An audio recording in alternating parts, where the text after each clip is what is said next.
عليه وسلم وعلى آله وصحبه ومن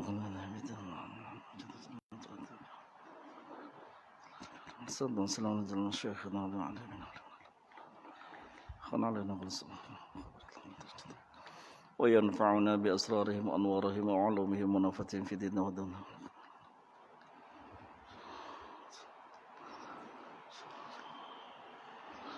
الفاتحة. أعوذ بالله من الشيطان الرجيم. بسم الله الرحمن الرحيم. الحمد لله رب العالمين الرحمن الرحيم مالك يوم الدين. إياك نعبد وإياك نستعين اهدنا الصراط المستقيم صراط الذين أنعمت عليهم غير المغضوب عليهم ولا الضالين آمين. أعوذ بالله من الشيطان الرجيم. بسم الله الرحمن الرحيم. السلام عليكم ورحمة الله وبركاته. الحمد لله والصلاة والسلام على رسول الله سيدنا ومولانا محمد بن عبد الله وعلى آله وصحبه ومن تبعه إلى يوم القيامة. أما بعد، فإن أصدق الحديث كتاب الله وخير الهدي هدي محمد صلى الله عليه وسلم ومحدثة الأمور بدعة وكل بدعة ضلالة وكل ضلالة في النار. سبحانك لا علم لنا إلا ما علمتنا إنك أنت العليم الحكيم ولا حول ولا قوة إلا بالله العلي العظيم. قال ربي اشرح لي صدري ويسر لي أمري واحلل عقدة من لساني يفقهوا قولي. ربي يسر ولا تعسر ربي تمم بالخير ربي jadna al amin. Bismillahirrahmanirrahim. Segala puja dan puji syukur kita kepada Allah Subhanahu wa taala. Salawat dan salam tercurah selalu kepada junjungan Nabi kita Muhammad sallallahu alaihi wasallam. Allahumma salli wa sallim wa barik alaihi. Nawaitu an atakifa bihajal masjid sunnatan lillahi ta'ala. Dalam hati kita masing-masing berniat sahajaku beretikaf di masjid ini sunat karena Allah ta'ala. Kemudian yang kedua, ulun mengajak kepada kita sekalian untuk lebih meningkatkan rasa keimanan kita dan rasa kekhawatiran kita kepada saudara-saudara kita yang pada saat ini banyak terkena musibah banjir di mana-mana dengan segala penderitaan, kesusahan dan sebagian besar kelaparan dengan segala bahan makanan yang terbatas, akses yang terbatas, pakaian dan harta benda yang sudah lenyap ataupun tak dapat digunakan dalam waktu dekat. Mari kita bersama-sama mempertebal iman kita dengan menyisihkan sebahagian daripada nikmat yang Allah titipkan kepada kita berupa rezeki, dan kita semua masih bisa berbuat sesuatu. Siapapun kita masih bisa berbuat sesuatu. Mari yang mempunyai kelebihan di bidang harta dengan uang dan segala kemampuannya bantu saudaranya. Jangan hanya dengan HP yang mahal, Android dan segala macamnya yang dia terbahak-bahak mungkin tercengang sekadar membaca berita penderitaan saudara-saudara kita di medsos dan segala macam tanpa berbuat sesuatu. Na'udzubillah. Masih banyak dan masih diharapkan bantuan kita. Mari kita bersama-sama meringankan beban saudara kita. La yu'minu ahadukum hatta yuhibba ma. Tidaklah sempurna iman kita jikalau kita tidak bisa mencintai daripada saudara-saudara kita. Mari kita bersama-sama menyisihkan sebagian harta kekayaan kita, kelebihan kita, tenaga kita, pikiran kita kepada saudara-saudara kita yang pada saat ini sangat membutuhkan bantuan kita.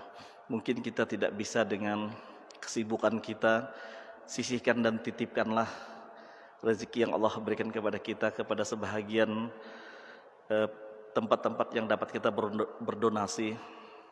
Mungkin kita tidak bisa memberikan ribuan dus, misal makanan seumpama super mie, namun kita mungkin bisa memberikan satu bungkus super mie yang cuma berharga 2-3 ribu rupiah dan 1.000 rupiah atau 2.000 rupiah atau 3.000 rupiah per orang. Kita kumpulkan dengan jumlah tersebut akan sangat meringankan beban saudara-saudara kita. Ribuan bahkan ratusan ribu saudara kita yang tertimpa musibah. Kita jangan hanya bisa jadi penonton sehingga kawan-kawan kita di sana berteriak kasihan kelaparan. Na'udzubillah suma'an iyadzubillah, tidak sempurna iman kita ketika kita membiarkan saudara-saudara kita yang kelaparan dan sedih. Taib, kemudian kita teruskan pengajian kita. Seperti biasa kita membaca kitab hadis-hadis baginda Rasulullah SAW. Dan pada malam hari ini kita sampai kepada hadis yang ke-1657, masih berkisah tentang masalah peperangan. Dalam beberapa hadis ini mungkin peperangan ini sudah berlalu. Sejak 1.500 tahun yang lewat sudah peperangan itu terjadi. Tapi bagi kita banyak yang dapat kita ambil i'tibar. Banyak yang dapat kita ambil pelajaran dari apa yang telah dilalui dalam sejarahnya oleh para sahabat Nabi sallallahu alaihi wasallam dalam memperjuangkan Islam.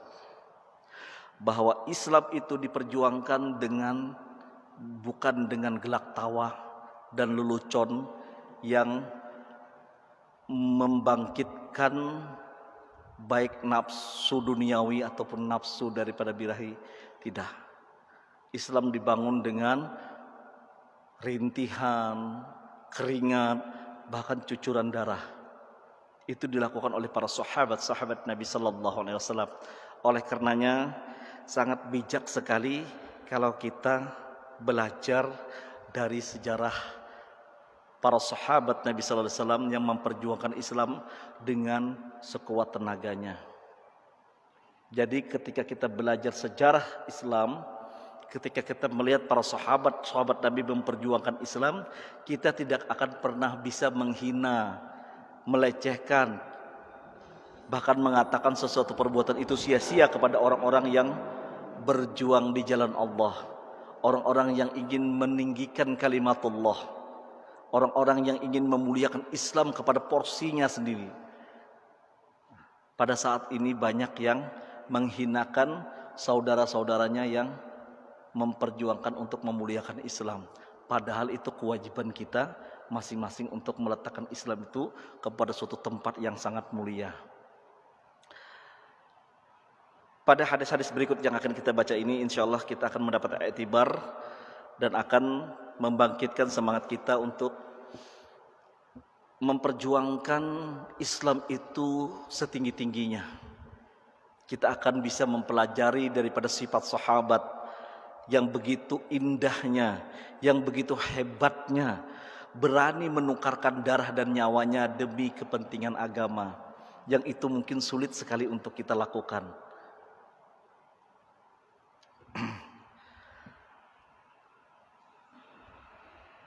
Bab pada saat ini adalah Ghazwatu Mu'tah fi ardi Syam, peperangan Mu'tah yang terjadi di daerah negeri Syam,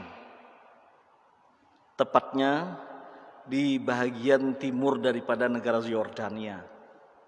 Pada saat ini namanya Jordania, ya, sebelah timur daripada Jordania, sebelah timurnya.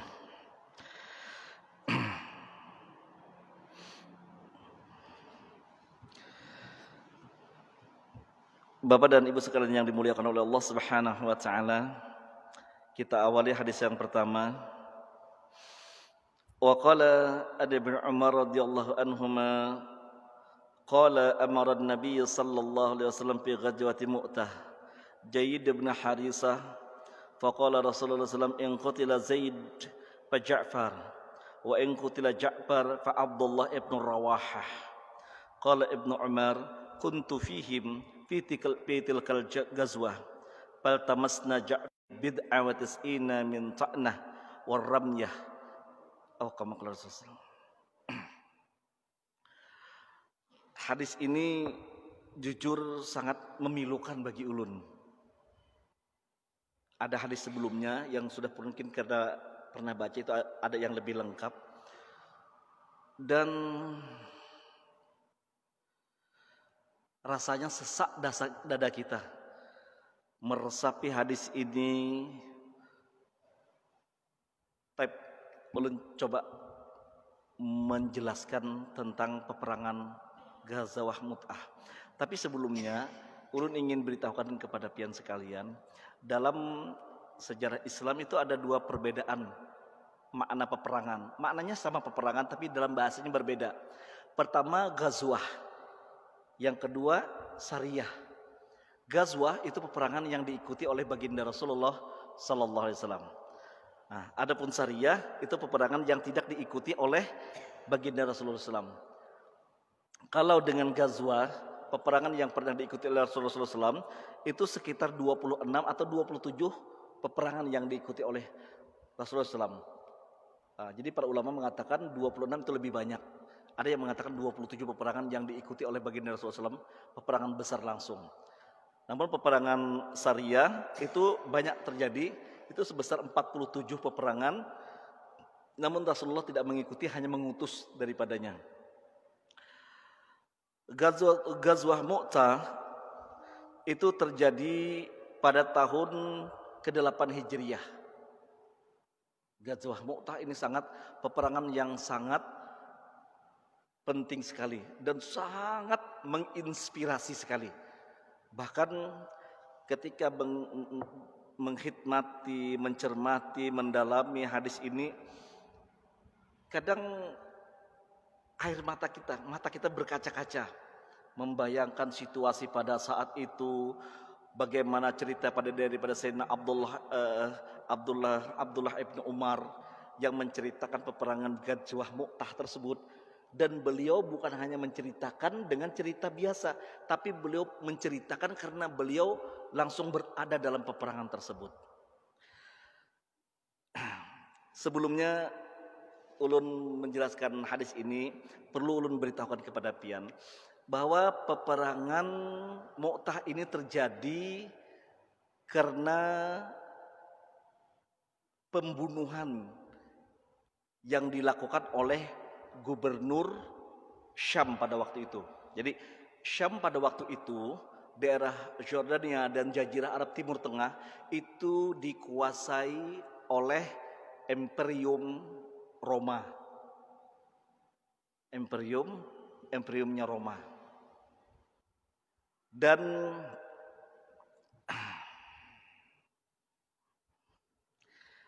dikenal pada saat itu kerajaan itu dengan sebutan Byzantium Roma. Byzantium Roma Timur. Dan pada waktu itu kerajaan Roma, Kaisar Roma itu dipimpin oleh Heraklius. Ngarannya Heraklius. Jadi ketika utusan baginda Rasulullah menyampaikan surat daripada baginda Rasulullah sallallahu alaihi wasallam, itu dibunuh oleh mereka dan beberapa pengikutnya yang kurang lebih puluhan orang, itu semuanya dibunuh oleh pemuka ataupun gubernur yang ditunjuk oleh kekaisaran Heraklius atau Byzantium Roma di negeri Syam. Dibunuh semuanya utusan Nabi sallallahu alaihi wasallam yang menyampaikan surat. Sehingga itu memicu kemarahan umat Islam. Baginda Rasulullah SAW perintahkan untuk seluruh pasukan Islam mempersiapkan diri. Jaka bahasa kita ini. Utusan kita dibunuh, ini pertanda genderang perang ditebuh. Kita siap berperang ini karena umat Islam dibunuh. Jadi ketika ada umat Islam dibunuh secara semena-mena, itu jangan disalahkan Islam. Bahwa segitu aja Islam marah, orang kafir, Mang. Ulun sengaja tidak menyebutkan suatu unsur agama. menyebutkan kata kafir itu lebih baik daripada kata-kata non-muslim. Karena kafir maknanya orang yang tidak percaya. Orang yang tidak percaya dengan kepercayaan Islam berarti kafir. Artinya tidak percaya dengan kepercayaannya umat Islam. Kita beriman kepada Allah, berasulkan dengan Rasulullah Muhammad SAW, berkitabkan dengan kitab Al-Quran. Mereka kada percaya, dalam bahasa Arab disebut dengan kafir, orang yang tidak percaya atau ingkar. Nah, kalau disebut dengan non-muslim, non artinya tidak, muslim artinya selamat, berarti tidak selamat. Mana bagusnya kata-kata orang yang kada percaya dengan orang yang tidak selamat. Seandainya seseorang, nah, ikam hakun dipanggil orang yang tidak percaya atau dengan orang yang tidak selamat. Orang memilih, ya aku kan orang kada percaya dengan Islam. Berarti lebih halus sebutan kafir. Kalau non muslim itu artinya orang kada selamat, kada hakun mereka dikatakan orang kada selamat. Nah itu. Tapi oleh kemulut kemarin itu oleh seorang ulama dikatakan malah non muslim itu lebih halus daripada kata kafir. Kalau kada paham cara berpikirnya beliau itu, mungkin terlalu tua sudah. Baik. Ketika itu dengan sebab dibunuhnya utusan Rasulullah SAW atau delegasi dalam bahasa sekarang ini, delegasi Islam yang disuruh oleh Rasulullah SAW itu dibunuh semua. Sehingga dengan Rasulullah SAW kumpulkan dengan para sahabatnya, berapa jumlah sahabat pada waktu dikumpulkan untuk menyerang Imperium Roma atau dengan kerajaan Byzantiumnya di daerah Jordania, daerah negeri Syam. Berapa banyak? 3.000 pasukan. Banyak umat Islam. 3.000 pasukan kalau kita kumpulkan 3.000 tuh, wah Masya Allah. Wah banyak yang namanya manusia 3.000. Dikumpulkan untuk menyerang kerajaan. Berangkatlah pasukan. Nah, nanti bagaimana pasukan Islam dalam hadis ini akan diceritakan. Namun di sisi lain, ternyata Heraklius mendengar tentang dia sudah mempersiapkan berapa tandingannya? 100.000 pasukan. Datang menyerang 3.000, nang mahadang 100.000. Bayangkan pian. Mun kita mangai yakin pasti bukahan kita. 3.000 lawan 100.000. Wah. Kalau 100.000 banding 100.000 bagi 3.000, kira-kira ulun kata pintar berhitung, kurang lebih satu orang menghadapi 30 orang ilah ya, kau kurang lebih lah 30 setengah lah kayak itu lu ngaliban hitungan tuh. Manusia 30 setengah kada ada juga setengahnya, 31 kebanyakan, 30 kurangnya sedikit lah. Ternyata bukan hanya 100.000. Nasara itu Byzantium Roma itu agamanya, mohon maaf. Sebenarnya kada perlu mohon maaf, memang itu sejarah dan fakta itu silakan dibuka di referensi apa aja. Nasara, orang Byzantium Roma itu beragama Kristen waktu itu. Dan ternyata persekongkolannya dengan Kristen Arab atau Nasrani dari suku Arab itu menambahi pasukannya lagi. Banyaklah tambahannya 100.000 lagi. Jadi mereka menghadang 200.000, yang datang 3.000, berarti kali lipat perbagian lu tadi, kurang lebih satu orang berhadapan dengan 66 orangan. Masya Allah tabarakallah. Seikung kita berhadapan lawan 66. 2 ikung aja belum tentu menang kita. Bukankah sahabat? Lah. Sampai ketika peperangan tersebut, ada sebahagian daripada pasukan, waktu itu Zaid bin Harisah sebagai panglima. Wahai Zaid bin Harisah, minta bantuan aja ke Madinah, minta bantuan lawan Rasulullah, minta tambahan pasukan orang lebih banyak lagi daripada kita. Apa ajar Zaid bin Harisah? Kita berperang bukan kepada hitungan jumlah pasukan, kita berperang untuk Allah dan Rasulnya, kita berperang untuk tauhid. Lalu Zaid benar, Zaid bin Harisah benar. Terbakarlah semangat umat Islam, tetap kita menyerang. Ayo mang, adalah minta bala bantuan kepada Rasulullah. Rasulullah perintahkan 3.000 berangkat, 3.000 berangkat. Menghadapi musuh 200, kada minta bantuan. Hadapi, gigih, menang, kalah, mati syahid. Islam keimanannya sudah teruji. Jadi kalau Islam itu ketika Islam disentuh dan umat Islam bangkit dengan jihadnya, itu jangan salahkan. Umat Islam punya ajaran itu. Ketika Islam tersakiti, Islam teraniaya, Islam akan bangkit dengan jihadnya. Itu bukan suatu doktrin yang menyesatkan, tidak. Yang dikatakan sekarang sebagian mengatakan jihad itu sesat. Tidak, itu ajaran itu ajaran mendasar Islam. Islam itu akan berjihad ketika dia teraniaya. Dalam peperangan dengan Byzantium Roma ini yang dipimpin Heraklius, dengan mayoritas agamanya bukan mayoritas keseluruhan agama Nasrani, apakah dimulai dengan Islam? Tidak. Islam datang dengan utusan, datang baik-baik membawa surat. Yang membawa surat dibunuh semuanya. Nah, yang mematik api pertempuran siapa? Kekaisaran Romawi yang dipimpin oleh Heraklius, itu yang meminta peperangan. Islam ketika ditantang tidak akan pernah mundur. Datanglah pasukan 3.000 Taib. Kita baca hadisnya. Itu pengantar ulun dulu supaya jangan bingung terhadap hadisnya.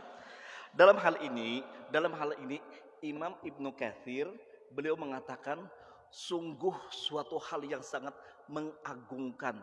Beliau mengagungkan Allah dengan kebesarannya melihat seluruh kejadian daripada peperangan Mu'tah ini. Kata Ibnu Katsir, Taib. Daripada Sayyidina Abdullah ibnu Umar, yang beliau merupakan saksi dalam peristiwa dan peperangan tersebut, dan beliau ikut dalam peperangan Mu'tah tersebut. Qala amaran Nabi sallallahu alaihi wasallam, beliau, kami diperintahkan oleh baginda Rasulullah SAW dalam peperangan Ghazwah Mu'tah.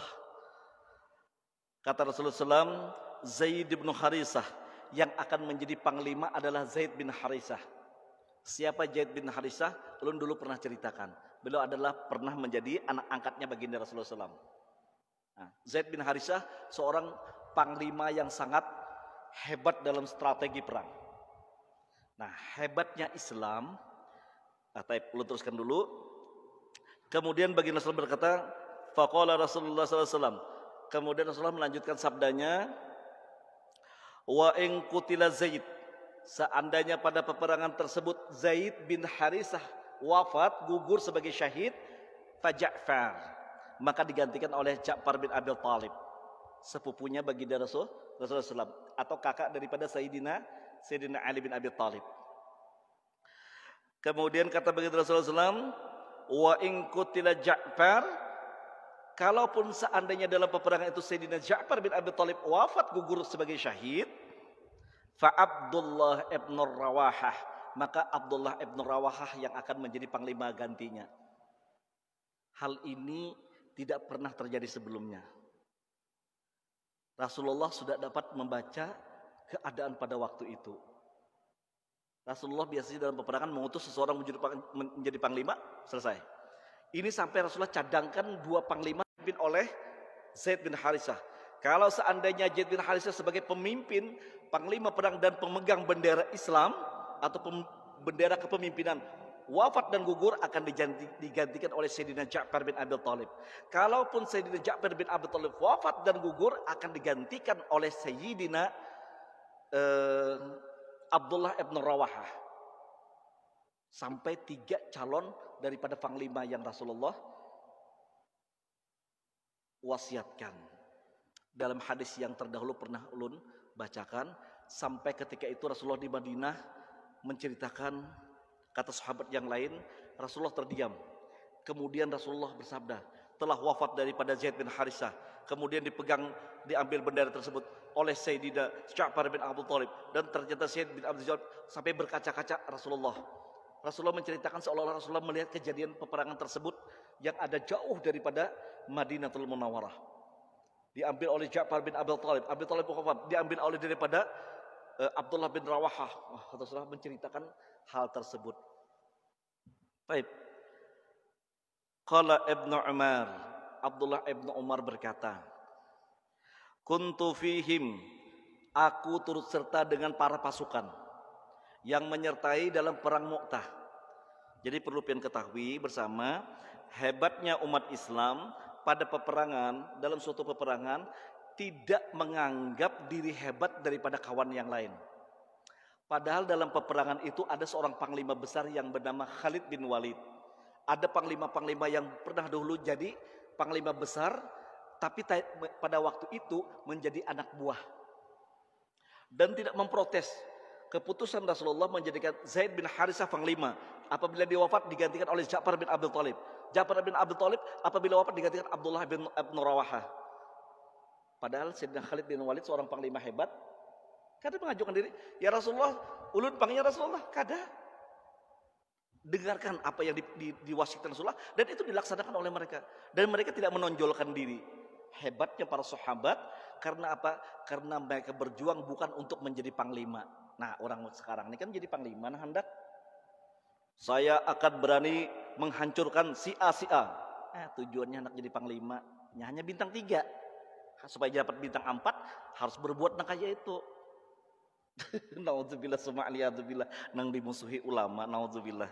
Kasihan orang tersebut, mudah-mudahan diberikan keinsyafan dan ketaubatan oleh Allah Subhanahu wa taala. Baik. Kata Ibnu Abbas, Abdullah Ibnu Umar mengatakan, saya beserta mereka dalam peperangan Mu'tah tersebut. Kemudian dalam berkecamuknya perang, gugurlah Sayyidina Zaid bin Harisah sebagai panglima perang yang memegang daripada liwa, bendera panglima berperang. Kemudian terbunuhlah atau gugurlah sebagai syahid Sayyidina Zaid bin Harisah. Wafat Sayyidina Zaid bin Harisah dengan wasiat Rasulullah SAW, majulah dan merebutlah oleh Sayyidina Ja'far bin Abi Thalib dan memegang benderanya. Pegang benderanya. Sayyidina Ja'far. Dalam hadis yang lain disebutkan, Sayyidina Ja'far bin Abi Thalib rahimahullah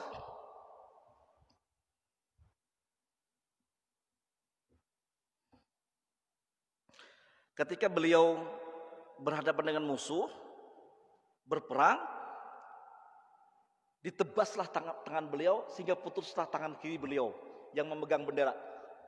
Putus tangan beliau, dipegang dengan tangan kanan beliau sambil memegang pedang. Ditebas lagi tangan kanannya, putus lagi, dipeluk dengan sisa tangan yang ada sampai beliau disabet dengan pedang beberapa kali dan anak panah sehingga beliau pun jatuh sebagai syahid. Sepupu baginda Rasulullah SAW, Sayyidina Ja'far ibn Abi Thalib pun jatuh sebagai syahid. Kemudian bendera tersebut diambil alih oleh Sayyidina Abdullah ibn Rawaha. Sayyidina Rawaha mengambil lagi sebagai panglima tertinggi Islam, dan beliau melakukan lagi peperangan, terus membakar semangat Islam untuk terus berperang. Lalu ujar Abdullah ibn Umar dalam hadis ini, Faltamasna Ja'far ibn Abi Thalib. Kami mencari kesana kesini, dan kami menjumpai di antara sekian dari syahid ada daripada mayat atau jenazah daripada Sayyidina Ja'far bin Abi Thalib. Fawajadnahu fil qatla, saya dapati beliau dalam mayat-mayat yang menjadi syahid. Fawajadna ma fi jasadihi bid'a wa tis'in. Bid'ah artinya lebih. Kami dapati, setelah kami periksa, kami dapati di sekujur tubuh Sayyidina Ja'far bin Abi Thalib tidak kurang daripada 90 sabetan atau 90 luka daripada sabetan pedang, nantakna waramnya, dan daripada bekas anak panah. Bayangkan mang, tubuh Sayyidina Ja'far bin Abi Thalib tercabik-cabik dengan pedang dan anak panah. Lebih daripada 90 mata luka, ujar Sayyidina Abdullah bin Umar. Untuk mempertahankan kemuliaan Islam, berperang mereka mati-matian sampai titis darah penghabisan. Bahkan dengan Sayyidina Ja'far terus memeluk al-liwa, bendera panglimanya, sampai beliau wafat, jatuh dan diambil dan digantikan oleh Sayyidina Abdullah ibn Rawaha. Hadis di sini habis sampai di sini. Tapi ulun sambungkan sedikit ceritanya supaya tuntas.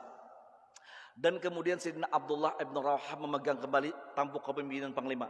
Terus berperang dengan keadaan 3.000 pasukan melawan 200.000 orang. Dengan jumlah yang sangat banyak tersebut, berperang terus, semangat Islam kada mundur, dan kemudian gugurlah Sayyidina Abdullah ibn Rawahah. Lalu bendera jatuh, kepemimpinan hilang. 3 wasiat Rasulullah SAW terhadap panglima, ketiga-tiganya jatuh sebagai syahid.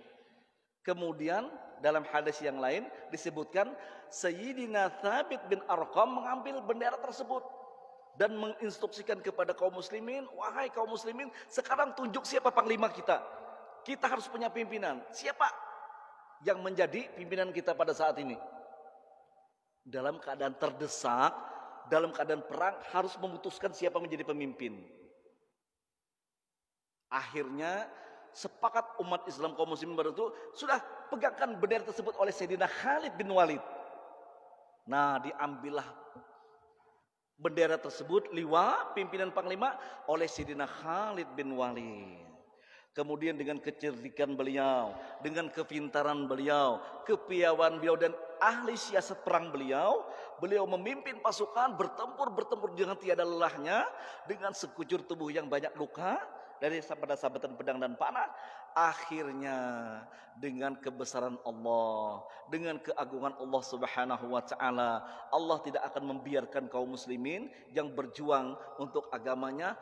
Allah berikan kemenangan mutlak atas Islam dengan terbunuhnya kocar-kacirnya pasukan Imperium Roma yang dipimpin Heraklius dan orang-orang Majusi sebanyak 200.000 pasukan. Banyak daripada mereka korban dan terus didesak, akhirnya mereka lari terbirit-birit dan kalah mereka dalam peperangan tersebut. Itu sangat mengagumkan sekali. Dan ternyata setelah dipilah pilih mayat, dikumpulkanlah mayat umat Islam, ternyata dari 3.000 pasukan umat Islam yang gugur sebagai syahid cuma 12 orang. Masya Allah, tabarakallah. Mang ulun Pak, Bu, 3.000 pasukan melawan 200.000 pasukan. 200.000 pasukan gugur, ribuan pasukan yang mereka mati.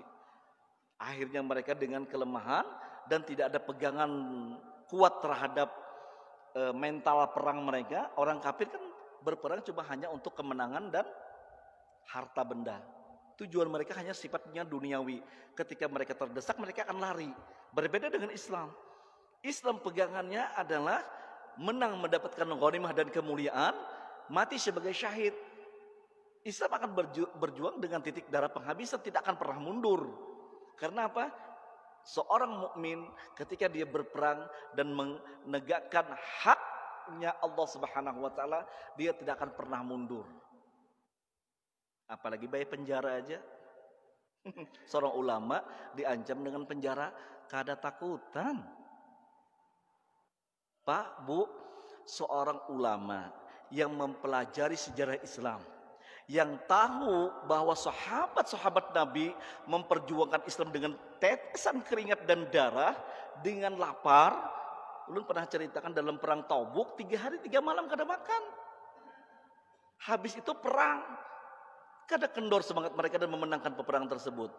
Ulama-ulama yang menyimak tentang jihad Islam, perjuangan para sahabat dengan kemuliaannya, dengan hanya sekedar penjara yang juga notabene diberi makan orang 3 kali sehari, itu rela menempuh ribuan kilometer perjalanan untuk berperang dengan lapar, haus, dahaga, kemudian mati di medan perang. Itu sudah menjadi tujuan mereka.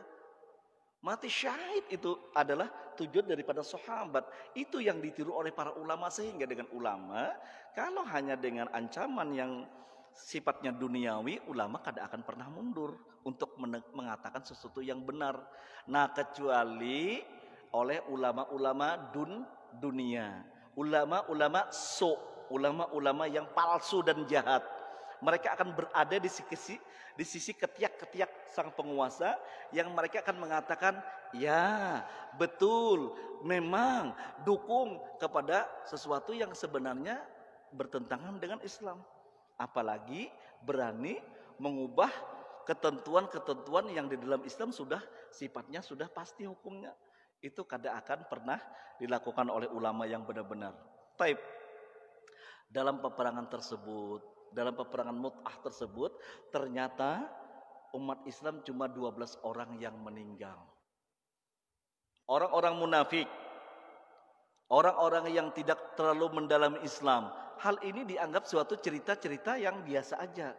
Bagi kita cerita ini ataupun riwayat ini sangat membekas dan membenam di hati kita bahwa sedemikian hebatnya kecintaan sahabat kepada Allah dan Rasulnya, sehingga kada akan pernah membuat kita akan pernah tertawa dengan keadaan umat. Taib. Itulah peperangan Mu'tah yang terjadi pada tahun 8 Hijriah atau tepatnya Masehinya pada tahun 629 Masehi. Itu ternyata sekarang kenapa yuk? Bapak Ibu sekalian, sejarah Islam itu seharusnya dipelajarkan kepada anak-anak kita. Sejarah Islam itu seharusnya hal yang wajib dipelajarkan kepada anak-anak kita di sekolah. Tapi di sekolah hal ini kada dipelajari lagi. Sehingga anak-anak kita kada tahu lagi yang kayak apa namanya perang Badar, nah kayak apa perang Khandaq, nah kayak apa perang-perang yang lain, bagaimana perjuangan para sahabat, itu kada pernah mereka ketahui. Jadi kalau anak-anak kita mengetahui dengan perjuangan-perjuangan para sahabat, dengan sendirinya akan tumbuh kecintaan kepada sahabat dan Rasulullah SAW. Keberanian, kegagahan, dan ketegaran hati para sahabat itu akan menjadi bekal bagi anak-anak kita untuk memupuk dirinya menjadi seorang yang satria, seorang yang akan bersifat adil dan akan mencari figur sebagai orang yang dipanuti ataupun orang yang diikuti. Sekarang kita kada pernah diceritakan hal itu. Bahkan figur Rasulullah SAW pun sekarang ini mulai kabur di kalangan anak muda kita, sehingga anak muda kita kehilangan kontrol dan kehilangan figurnya. Nah, lebih parah lagi, ada ulama yang mengatakan kalau dengan K-pop, ulun bisa menyambatnya Jepang, tapi kan tahu Jepang musik K-pop tuh kayak apa. Kalau dengan musik K-popnya Korea atau drakor-drakornya Korea dan segala macam, itu supaya dapat diambil inspirasi. Ulun bingung, seorang ulama mengatakan mengambil inspirasi dari cerita K-pop atau penyanyi-penyanyi Korea. Ya mungkin makanya kalau Pak Lah Bu, kalau kita lihat sepintas penyanyi K-pop laki-lakinya memang sih pakaiannya bagus, celana, pakai jas, kadang-kadang perempuan daripada Korea akan meniru, akhirnya bercelana pendek, akhirnya baju tank top keluar ke pasar dan segala macamnya. Nauzubillah suma'aliyadzubillah. Ini ulama sudah mulai menjerumuskan. Nah, ulun masukkan ada tertentu, bukan ulama secara keseluruhan. Jadi ada ulama yang begitu mengatakan, nauzubillah suma'aliyadzubillah, jangan sampai itu menjadi panutan yang sehingga oleh anak kita menjadi arahnya ke sana. Coba kalau dengan kita pelajari dengan sahabat-sahabat Nabi sallallahu alaihi wasallam, dengan figurnya baginda Rasulullah SAW. Masya Allah, tabarakallah. Rasulullah banyak ajarkan akhlak-akhlak yang mulia, akhlak-akhlak yang baik. Para sahabat Rasulullah SAW pun dengan akhlak yang mulia. Para sahabat itu tahabbuna fillah. Mereka benar-benar mencintai kawannya karena Allah benar-benar. Mereka berbagi dengan apa yang mereka miliki dan tidak akan rela melihat kawannya dalam kehidupan, dalam kesengsaraan. Sehingga nilai-nilai Islam itu sangat terasa di kalangan para sahabat. Makanya Islam itu atau kejayaan atau masa emas Islam itu terjadi pada zaman-zaman sahabat. Setelah itu mulai mengikis sampai sekarang pun sudah mulai hilang. Makanya ulun perlu dibangkitkan kembali nilai-nilai sejarah Islam, kepahlawanan para sahabat, sehingga itu akan menjadi figur bagi anak-anak kita. Nang sayang bener manglah. cerita para sahabat atau riwayat para sahabat Nabi ini, kita yang sudah Tuhani mulai mendengarkan. Nah, anak-anak kita kadang-kadang kurang menarik. Padahal kita dulu diajarkan bingung. Hebatnya Sayyidina Khalid bin Walid. Hebatnya Sayyidina Abdullah ibn Umar. Hebatnya daripada Sayyidina Umar. Hebatnya Sayyidina Ali karamallahu ta'ala. Yang mereka itu sangat hebat dalam medan peperangan. Nah, kalau hal-hal itu sudah ditanamkan kepada anak-anak kita, insya Allah anak-anak kita akan berbudi pekerti yang luhur dan akan mempunyai jiwa-jiwa yang tegar dalam kepemimpinan. Nah, supaya anak kita pun menjadi orang-orang yang hebat dalam kehidupannya. Nah, dua hadis kita lewati secara lebih cepat. Wa qala an Usamah ibn Zaid radhiyallahu an, berkata daripada Usamah ibn Zaid. Usamah ini anak daripada Sayyidina Zaid bin Harisah yang tadi menjadi panglima yang gugur. Nah, anak beliau adalah Usamah bin Zaid radhiyallahu an. Qala ba'asna Rasulullah sallallahu alaihi wasallam, kami diutus oleh baginda Rasulullah sallallahu alaihi wasallam yang dihuni oleh itu daripada penghuninya daripada Bani Juhainah. Fasabahnal qauma, lalu menyerang mereka. Walahaqtu, dan ketika itu berjumpa ana jisin Zaid bin Harisah, aku dan seorang anak laki-laki min Ansar, atau seorang laki-laki daripada Ansar, rajulan, seorang musuh laki-laki, minhum, daripada orang-orang kafir. Falamma ghashinahum, manakala kami kuasai mereka, kami sudah kepung mereka, kami sudah kuasai mereka, dan di dalam keterdesakan orang kafir yang satu tadi, di dalam keterdesakannya qala la ilaha illallah, naik saksi aku bahwasanya tidak Tuhan yang sebenarnya disembah hanya Allah Subhanahu wa taala. Dia beriman kepada Allah. Fakapal Ansari, si laki-laki daripada Ansar tadi berhenti menyerangnya. Akan tetapi wa tana'tuhu, namun aku tetap membidiknya. Birumyi, dengan anak panahku, hatta qataltuhu, sehingga aku lontarkan anak panahku dan membunuh daripada si laki-laki kafir tadi yang sudah kami kepung tadi. Nah, falamma qadimna balagan Nabi sallallahu alaihi wasallam, manakala kami kembali ke Madinah, balagan Nabi sallallahu alaihi wasallam, berita tersebut tersiar kepada Nabi bahwasanya Zaid bin Harisah telah membunuh orang yang telah melakukan atau yang mengucapkan dua kalimat syahadat la ilaha illallah, orang yang telah beriman. Lalu dipanggil oleh Rasulullah SAW bersabda kepada Usamah, ya Usamah, aqatal tahu ba'dama qala la ilaha illallah. Hai Usamah, benarkah engkau membunuhnya setelah dia mengatakan la ilaha illallah?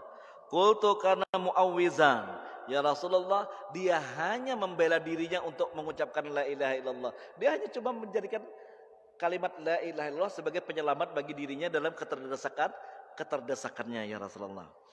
Fama zalla yuqarriruha, namun hal itu selalu ditanyakan oleh baginda Rasulullah SAW, selalu diulang-ulang Rasulullah SAW pertanyaan tersebut, apakah kamu benar membunuhnya? Apakah kamu benar membunuhnya? Hal itu dilakukan pertanyaan oleh Rasulullah SAW berulang-ulang kali sampai ujar Sayyidina Usamah, hatta tamannaitu ani lam akun aslamtu qabla dzalikal yaum, sehingga aku mencita-cita bahwa pada waktu ditanya-tanya diinterogasi oleh Rasulullah SAW, aku bercita-cita bahwa pada waktu itu aku belum berislam lagi karena merasa bersalahnya daripada kata Usamah bin Zaid. Hadis terakhir. Wa qala an Salamah ibn Aqwa, daripada Salamah bin Aqwa radhiyallahu an, qala ghazawtu ma'an Nabi sallallahu alaihi wasallam, aku berperang, aku menyertai peperangan beserta dengan Rasulullah SAW sab'a ghazwat. Aku telah bersama dengan Rasulullah SAW dalam 7 peperangan. Padahal Rasulullah dalam 26 kali dalam peperangan semasa hidup beliau yang beliau ikuti. Wa kharastu fi ma yab'asu minal bu'us tis'a ghazwan, dan aku peperangan yang tidak diikuti oleh Rasulullah SAW itu sebanyak 9 kali.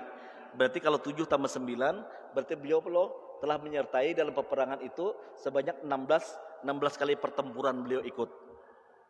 Nah, 16 kali pertempuran sahabat biasa aja, mati dan hidup. Tentara kita kan dikirim palingan 2-3 kali dikirim. Pangkatnya tinggi. Sahabat Nabi 17 kali, 18, ada yang berpuluh-puluh kali, ada yang sampai 40 kali dalam peperangan ikut. Karena mereka bukan mengejar pangkat dan jabatan. Marratan alaina Abu Bakar, suatu ketika pernah kami juga dipimpin panglimanya daripada Sayyidina Abu Bakar As-Siddiq radhiyallahu an. Wa marratan alaina Usamah ibnu Zaid radhiyallahu an, dan kami pun pernah dipimpin panglima perang pada waktu itu adalah Sayyidina Usamah radhiyallahu an, yang tadi memerang, yang Usamah merupakan anak daripada Sayyidina Zaid bin Harisah. Pernah dalam suatu peperangan baginda Rasulullah mengutus daripada Sayyidina Usamah bin Zaid, sampai ada daripada sahabat Nabi sallallahu alaihi wasallam mengatakan, apakah ada panglima yang lebih baik lagi? Rasulullah mengatakan, bapaknya adalah seorang panglima yang sangat hebat. Kenapa dengan demikian? Mungkin agak sedikit benar apa yang mungkin di alasan daripada seorang sahabat, karena Usamah bin Zaid radhiyallahu an diangkat Rasulullah SAW menjadi panglima untuk memimpin perang pada waktu itu berumur 17 tahun. Seorang pemuda berumur 17 tahun memimpin pasukan perang dan menang. Masya Allah, tabarakallah. Nah, karena Sayyidina Usamah bin Zaid itu merupakan anak seorang panglima terbesar yang terhormat, yaitu Sayyidina Zaid bin Harisah yang gugur dalam peperangan Mu'tah, dan beliau pun syahid dalam peperangan beliau. Jadi mudah-mudahan dengan apa yang ulun sampaikan daripada ketegaran, kehebatan, kemuliaan para sahabat dalam mempertahankan Islam, ulun berharap kita pun selalu memuliakan Islam itu di atas ubun-ubun kita. Kita akan mempertahankan agama kita, keimanan kita kepada Allah dan Rasulullah serta Al-Quran di atas pundak kita, dan itu menjadi beban kita sebagai seorang mukmin yang sejati. Dan hendaklah ketika Islam itu dihinakan, Al-Quran dihinakan, kita pun bangkit untuk membela Allah dan Rasulnya dan Al-Quran. Jadi itulah bentuk keimanan kita, kecintaan kita kepada Allah yang kita akan tunjukkan. Sebegitu keimanan kita dan kita berkata iman kepada Allah, kita akan mengagungkan Islam dalam diri kita sendiri. Mudah-mudahan pertemuan kita hari ini mendapatkan berkah daripada Allah Subhanahu wa taala dengan hadis-hadis yang kita baca. Mudah-mudahan Allah taala ampuni dosa kita, dosa kedua orang tua kita, dosa mertua kita, dosa istri-istri kita, dosa daripada suami, dosa anak-anak kita, dosa kaum muslimin dan muslimat, jiran tetangga kita, dosa orang kita sekampungan diampuni oleh Allah Subhanahu wa taala. Dan mudah-mudahan dengan berkah hadis yang kita baca malam hari ini, Allah lepaskan daerah kita daripada bala musibah, terutama musibah banjir pada saat ini. Allah lepaskan dan hilangkan daripada bumi. Mudah-mudahan Allah Subhanahu wa taala membimbing kita kepada jalan yang diridhoinya, dimatikan kita sebagai umat baginda Rasulullah SAW, diberikan syafaat kita di akhirat nanti dengan syafaat baginda Rasulullah SAW, serta dikumpulkannya kita bersama dengan Rasulullah SAW dalam surga yang penuh dengan kenikmatan. Wassallallahu ala sayyidina Muhammadin nabiyil ummi wa ala alihi wasallam. Alhamdulillahirabbil alamin. Alhamdulillah.